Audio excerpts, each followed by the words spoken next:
Well, good morning. Welcome to Sunday School. Glad you're here. If you're participating online, glad you're participating with us. And today's lesson is one where I must admit I am not the expert. Right there, Sheila. So we'll see how this goes. But it's a timely lesson, and it has potential, and it's pertinent for all ages. So as you can see on the screen, it is navigating social media and screen time. So what we've got is another sort of cultural lesson. Talk to us a little bit about what's happening in our world today. Well, it is June. I know it feels like April, but it is June. And the verse of the month this month, and all of you probably know this verse very, very well.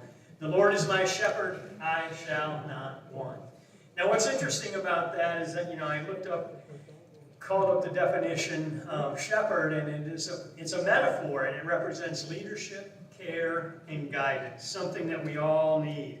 And it's all based on the power of our relationship with Christ, and so we want to make sure we understand that. Well, getting to the crux of the lesson today, I got a few questions I need to ask.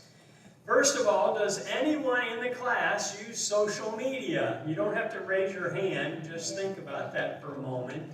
And I would say that probably, like most statistics, 95% or more of you are connected to social media somehow. And does social media help or hurt our relationships? Now I'll let you think through that one for a moment, because again, that's one where depending on how you use social media, the answer to that question will become clear. And then I would ask this question, especially of those of you who have children or maybe even grandchildren, have you had to place limits on either yours or someone you love, the time that they spend on social media? Now, I don't know about you, but I know that people can go down what we call the rabbit hole, right? Where you start looking at media, because I'd say most of you have one of these devices with you, and it is much more than a phone these days. But you start down that hole and you find all this other stuff that you start following along on.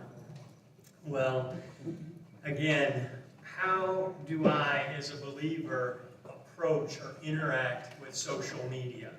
And there are good things and there are bad things about social media, and we'll talk a little bit about each. We'll touch on this. Maybe this will whet your appetite for something more. What is social media? Well, the definition of social media is it refers to online platforms where users can share information and content with virtual communities through text, video, photos, and other content. Maybe you recognize some of the logos that I have on the screen there. Obviously, the blue F. Most of you in the room probably know that one. That's Facebook. You got X, or it used to be Twitter, and YouTube TV. That's how we stream our services. So again, there are some very positives. You have Twitter there, and TikTok, and all the different logos. Instagram up at the top. Indeed, you saw the commercial on TV, right? When you get ready to hire, you need Indeed, and the answer is indeed you do. Well, a platform can be a good thing, or it can be a bad thing.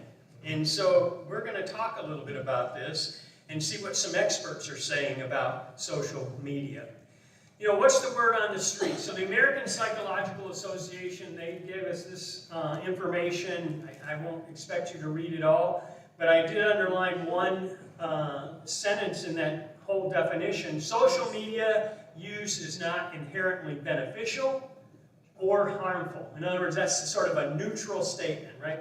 It can be used for good, and it can be harmful.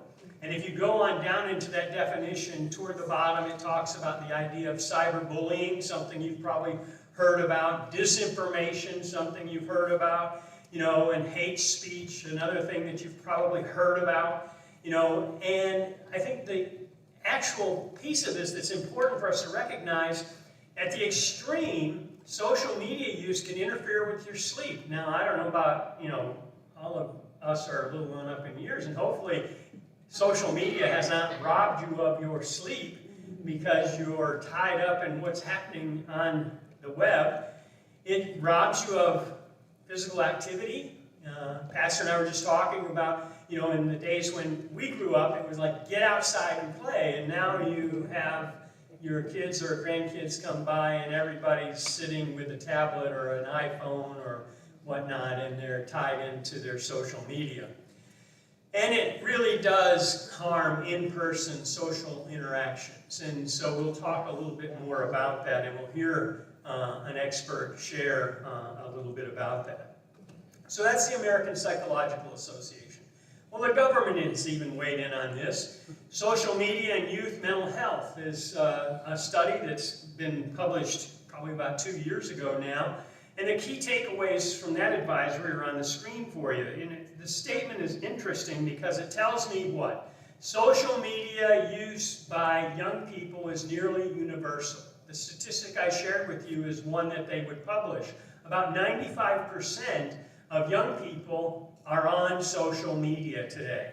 So there's two things I can take from that. One is I have to be cautious and be aware of that, but it also provides a great avenue to reach people, if you think of it in those terms. Social media presents a meaningful risk of harm to youth while also providing benefits. So I thought it interesting how HHS purposely said that there is a risk of harm.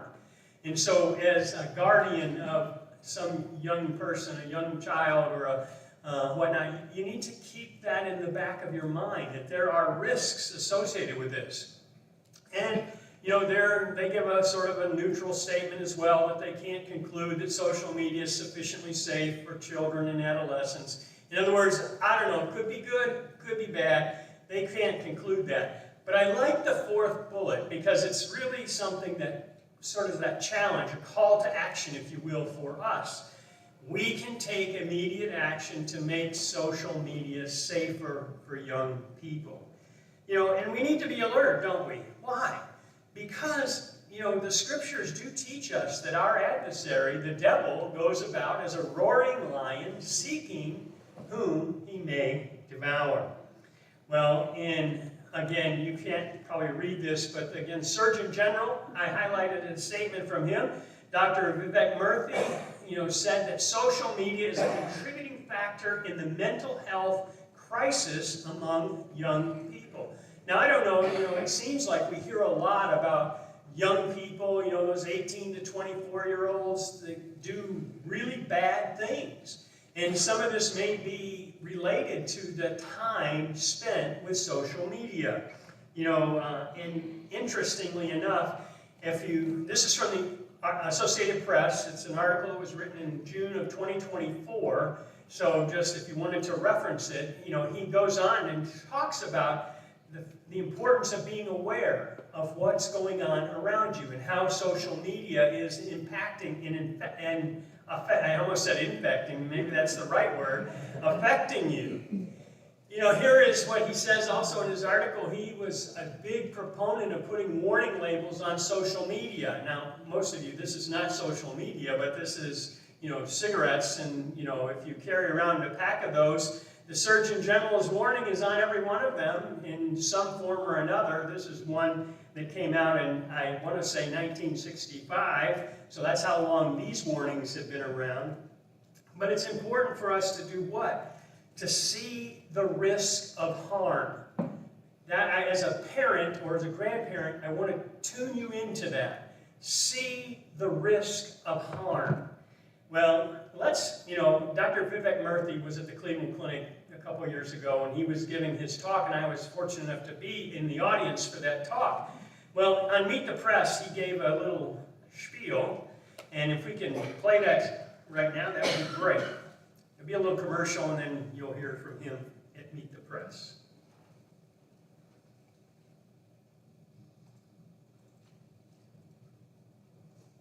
I need Jeopardy music going here, right? Is it going to play? There's no link in the picture. Okay, so it won't play. All right, well, at any rate, he does... Oh, wait, here we go. The future of trading is here on Robinhood. Purpose-built for how you trade. Executors. Okay. You're going to have to let the commercial play. Okay. It's about The 15 future of seconds trading of is here. commercial, so. On Robinhood. Seamlessly trade stocks, options, crypto, and futures in one place. And when you were Surgeon General, you actually went on a listening tour all across the country to talk to families about what they were experiencing. Why is loneliness hitting young people so hard? What did you find? Well, there are a few things that have been happening. One is just over time, we had just moved around more. We changed communities, changed jobs. We tend to leave the people we know behind. We also find that over the last half century in our country, participation in the kind of organizations that used to bring people together, faith organizations, recreational leagues, service organizations, has all declined. But what I worry about for young people in particular is the impact that technology is having on their social connection. We tend to think, oh, kids are on social media, that's great because they're connected to one another. But no, we have to recognize there's a difference between the connections you have online and the connections you have in person. As more relationships have shifted online, we're realizing that number one, more kids are struggling with this intense culture of self-comparison online, which is shredding their self-esteem. A lot of them are trying to be somebody that they're not online, and they actually don't have as many friendships in person as we all need. So you put this all together, and what you see is escalating loneliness and isolation. And I'll tell you this, the people who know about this most are young people themselves, because they would tell me all the time how lonely they were. One student that I talked to at a college, as I was traveling the country, he said to me, he said, how are we supposed to connect with one another when it's no longer the culture for people to talk to each other? And I had to repeat the question because I wasn't sure I heard him right the first time. He's saying it's no longer the culture for people to talk to each other. And I saw that on college campuses. The first college I went to, I walked into the dining hall and it was quiet. And I remember the dining hall being really loud in college. Yes. But everyone is on their devices, their ears are plugged, with their earbuds, and they're not talking to one another. Thanks for watching. Stay updated about So you breaking hear news. what he has to say there, that again, as culture has moved and shifted, maybe you've experienced that as well. Where someone is visiting with, I need to go back, please. Thank you. Got it. Where maybe you've been, in a room or at some sort of event, and everybody is plugged in, not to each other, but to this. Head down, looking at what's on the phone. And again, it's one of those things, he talked about the importance or the ideal of loneliness as a result of trying to be connected. Well, does the Bible actually speak to social media? And the answer to that is, well, you'll be surprised. I'm going to share some verses as we go through this. But with the warnings coming from many reliable sources, what do we learn from the Bible? And are there principles that would apply to the use of social media? So our objective this morning, and I'll move through these quickly, is that we need to evaluate our use of social media and honor God through how we use it, the stewardship principle, if you will. In 1 Corinthians chapter 4 and verse 2, it tells me this: moreover, it is required in stewards that a man be found faithful. So this faithfulness is important. So are we wondering or weighing the risks of social media? And are we being good stewards of our time when we're on social media? Now, for some context, I grew up in an age where people didn't even allow TVs in their house. I don't know if some of you had that. Remember when the TV first came out? Oh, no, I'm not putting that in my house. That's the devil's box or whatever they called it. I don't know. But times have changed. Now we just carry it around in our pocket. We don't even have to have a TV anymore. We can stream our events if we want to. Well, again, I'm going to be like the neutral statement. You figure out what the right answer is for you, because I can't answer for you. I have to answer for me. And so you're going to have to answer for you. Key truth number one is this: believers should be good stewards of the time they spend on social media. What if, just imagine, what if we listen to Paul from Colossians chapter 3 and verse 2. This is from the New American Standard Bible today. It says, set your minds on the things that are above, not on the things that are on the earth. What gets your attention? You know, if we're honest again, sometimes we get lost in the draw of multiple posts. You know, somebody puts something on my wall. I got to go see what they put. I got to go read it, you know, because you get those notifications. Say somebody has done something on your page, you know, so you want to go see what's on your page. Oh, again, how am I stewarding my time? Paul's words to believers are this: but now you also rid yourselves of all of them. And if you read the verses prior to this, he's talking about the fact that they become new in Christ. And he said there's some behaviors and some things that you have to get rid of. Anger, wrath, malice, slander, and obscene speech from your mouth. Don't lie to one another, since you've stripped off the old self with its evil practices. I'm a new person. So if we're talking about principles to guide our lives, Paul pulls no punches, does he? He's sharing this with the believers in Colossae about their behaviors. And so it's interesting, isn't it? Because sometimes it's very easy to hide behind the screen. In other words, you know, Paul is talking about get this stuff out of your life, and sometimes we hide behind the screen. Well, this change of behavior, when navigating the internet, we need to have what? A very much discerning spirit about us. We need to make sure we're tuned in, weighing the risks. Weighing the risk. Because if we don't have this discerning spirit, we might also be marked by some of the same characteristics that Paul is talking about there in terms of anger and wrath and malice and slander, saying things that you would never say to someone face to face. Focus on things above is what Paul says. So I don't know about, you know, maybe I do know about a lot of folks, but in terms of, as you look at social media, does anything out there ever get you angry and upset when you're rolling through those posts online?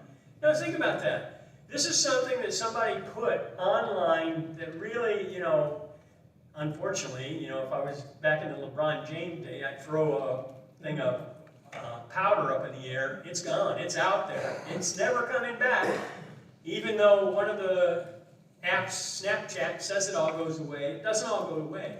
It's all out there. And so we have to be careful about that. If you get angry about what's there, what happens when you get angry? You lose discernment, don't you? And maybe you do something, not that anybody in this room would because you're so spiritual, you type out something and you hit that send button and whoop, it's gone. It's out there. And you didn't think about what the impact of your words would have. Wow. Pretty heavy, huh? It is. So as you think about this, it's important for you to understand that not only are we worried about our children and the connectedness that they have with each other and the time that they spend with each other, I worry about us as adults, because sometimes we say things on the internet, through Facebook, through whatever medium you use, X, Twitter, TikTok, whatever it happens to be, you say things that you would never say to a person standing or seated in front of you. God help us. It's a platform, isn't it? And what happens in this platform? We start to let emotions drive us. Well, if I'm emotional, what happens? I stop thinking and I start reacting. And do you really think that anything you type is going to hurt someone? Well, it could hurt them, you know, personally, but it's like, come on, you know, if you're, I'm interested in this because if I was to go to your wall or to your posts and I began reading them, what would I find? And would you be embarrassed? Well, you know, think about that, because it's like one of those things where it's like, wow, when you start reading this all back, and it's not about blaming somebody else. Well, they said this to me, and I'm not going to take that, and I'm going to say this back to them. Call them. I'd like to see how bold you really are, because you're hiding behind the screen and the keyboard. Help us to understand that. You know, it gives us this false sense of bravado, the social media does, and we have to be careful about that.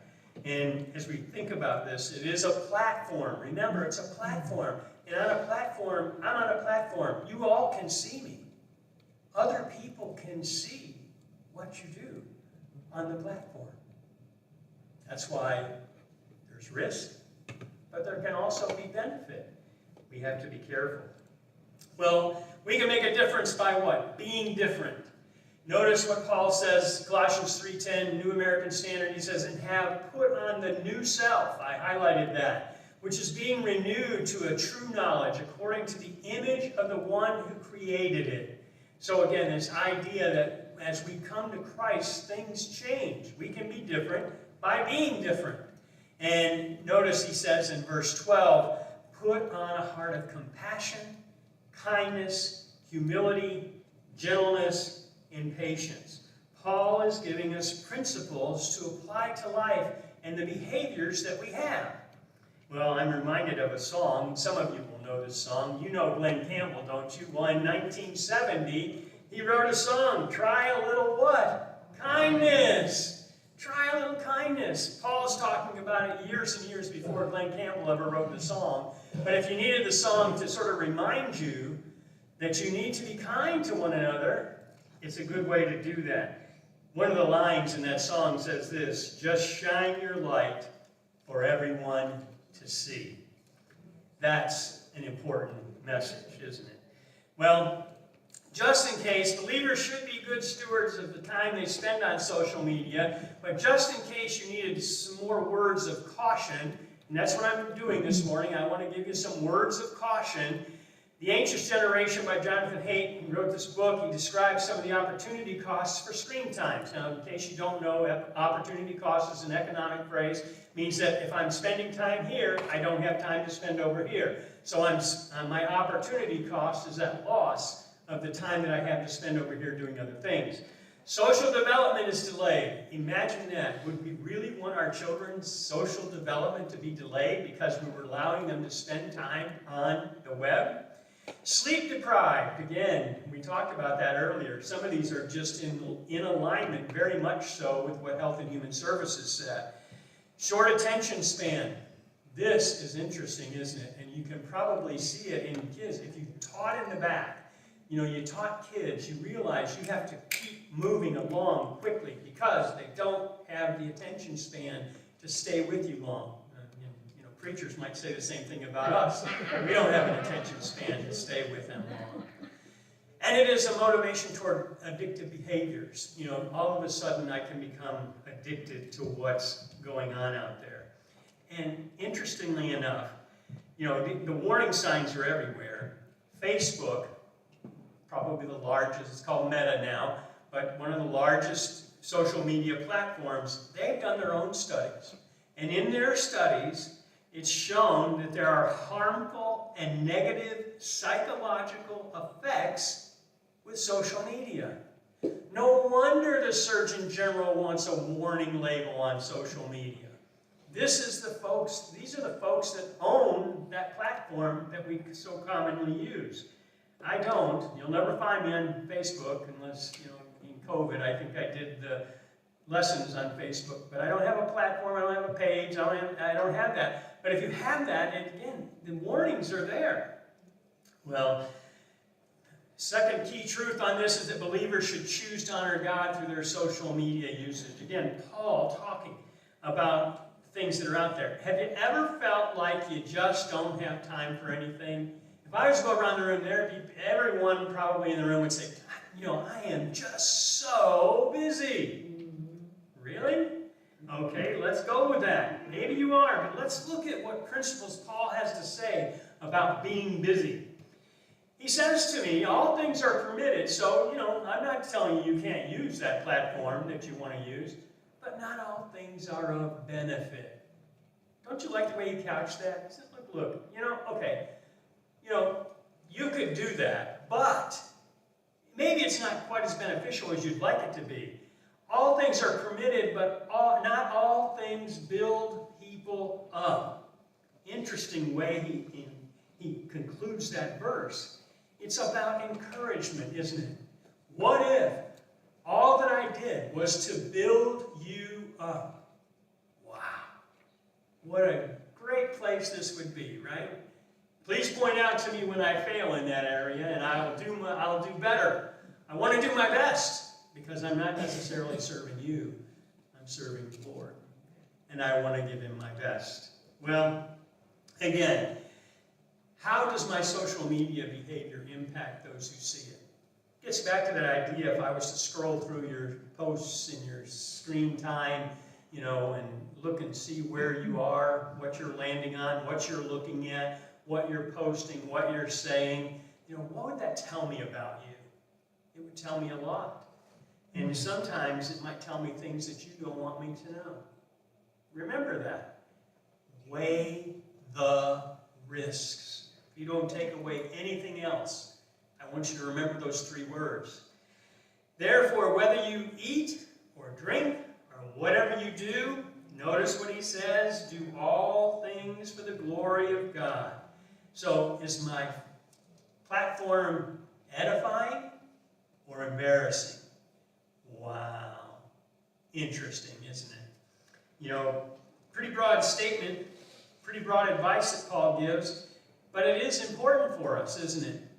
Do all things for the glory of God. Sometimes that thing that makes you mad out there on the post that somebody put on your page, maybe said something hurtful to you, harmful to you, and you feel, I got to make that right. Forget about it. Let it go. Because the more, here's what typically happens, and you can tell me if I'm wrong, please do. But what typically happens is you respond, then they respond, then you respond. You get it? Just sort of keeps perpetuating itself in a way that wouldn't be pleasing if you took the time to stop and look at what's going on. Wow. Principles in practice. Paul advised this. 1 Corinthians 10:33 says, not seeking my own benefit, but the benefit of the many, so that they what may be saved. Wow. So, again, you've heard of influencers, right? Social media has made them very big and very popular, and they try to influence you to wear this or do that or whatever, and I would say to you, let's engage others and let's bring honor to God. Let's be an influencer for Christ. Interesting. Paul wanted the church to engage the culture and the people around them. Why? Why? To tell them that they're wrong? No. So that they would be saved. You know, help them find the path toward salvation. So when you get emotional and you get reactive and you bounce this message off of the platform and you bounce and another message bounces back and you bounce another message, what are you doing toward edifying or encouraging the person you keep bouncing those messages back and forth with? Now, I'm not saying ignore things that are wrong. You know, if you have a need to talk to somebody, talk to them. Don't hide behind the screen. Well, notice this. Key truth number 3, God's going to hold us accountable. Let me hustle here. How do we apply this principle? Notice Matthew chapter 12, verse 36. But I tell you that for every careless word that people speak, they will give an account of it in the day of judgment. Think about that verse. Think about the wide net that it casts related to things that we need to consider, related to social media. Jesus also says this. What a standard for us to follow. For notice, by your words you will be justified, and by your words you will be condemned. Matthew 12:37, New American Standard. James also has some very, very important guidance for us. He says to us, be slow to speak and slow to anger. You know, it is in my words that I'm going to be judged. So again, if you said something bad to me, that's on you. That's not on me. I don't have to right every wrong. It's not my place to do that. I need to just do me, you know, and take care of me. And if I'm doing that, that's going to be challenge enough. Well, again, caution, slow down. I think that's where, again, emotion and reaction come into play here. And what is accountability after all? Accountability is the fact or condition of being accountable. Responsibility, right? We always want people to be accountable. Of course, unless it's pointing back at me and you want me to be accountable. Well, scriptures do teach us that accountability is real and it's personal. It's real and it's personal. Personal accountability. Notice Romans chapter 14 and verse 12. King James on the screen. So then every one of us shall give, what's that word? Account of himself to God. I'm not going to answer for you. So I don't need to answer that post. You're going to answer for you. I'm going to answer for me. I need to think before I hit the send button. You know, because, again, an interesting thing, you know, at work, you know, I have to send a lot of email. And I've gotten in a habit over and over again of reading and rereading the email that I'm going to send. Because I want to know how it will be interpreted. How it will be interpreted on the other side, the receiver.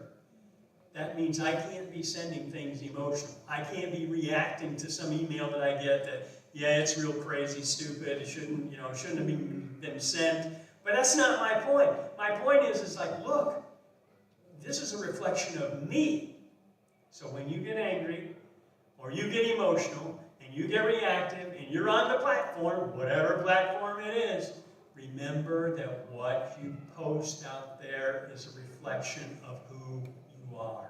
And we want to be a reflection of Christ. Christ. Let him make the difference. Well, I'm out of time this morning. Just sort of scratch the surface. But remember, these are things, principles to guide your life. Next up for us is we want to know God. You'll find that in Psalm chapter 19. We'll spend time there. Let's stand and go to prayer this morning. Heavenly Father, we come to you this morning. We're grateful for the time that we have to share together. We're grateful for the principles of Scripture that can apply to any time, in any generation, in any part of our lives, God. I'm grateful for that. Lord, I pray for the needs in the congregation this morning. They may be many, Lord.